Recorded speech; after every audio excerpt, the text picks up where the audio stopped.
For a baseball fan, 1994 was a tragic year, a catastrophic disaster for Major League Baseball. And the owners really, because they wanted to break the union, their idea was that they would make the players go out on strike and then make them suffer and hold out until the union dissolved. 1995, the season started again, the strike was over, and so it went. But in the interim, ESPN said, well, we need some programming, Sunday Night Baseball, and the minor leagues are still playing. So we did the Governor's Cup, which in the International League was the championship series. It was Syracuse, the Blue Jays team, up against the Atlanta team in Richmond.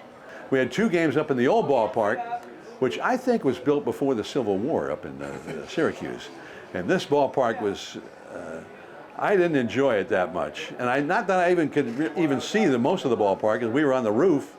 I couldn't see the stands, and I could barely see home plate from where they stuck us. So the ballpark, and sir, I wouldn't even, if I saw a picture of this old ballpark, and it was in its last days in 1994, I probably couldn't even say that was the one I was in, because we were on the roof.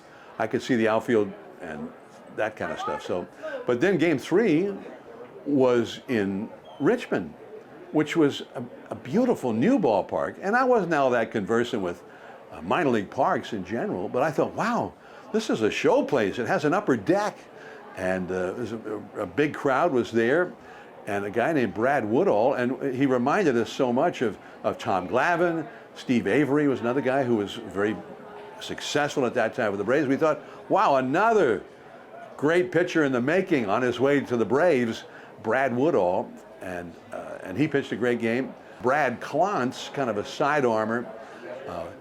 He was a right-handed version of Javier Lopez, a famous lefty specialist. And Klontz finished it up and later became the closer in Atlanta on some very good Braves teams.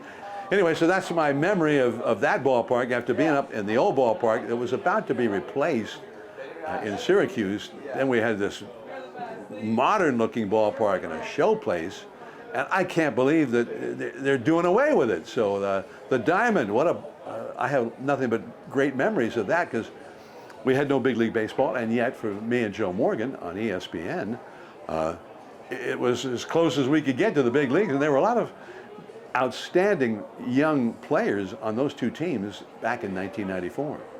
The one time I was there was for that game in '94, but for the Giants, their AA players have been going through there for many, many years.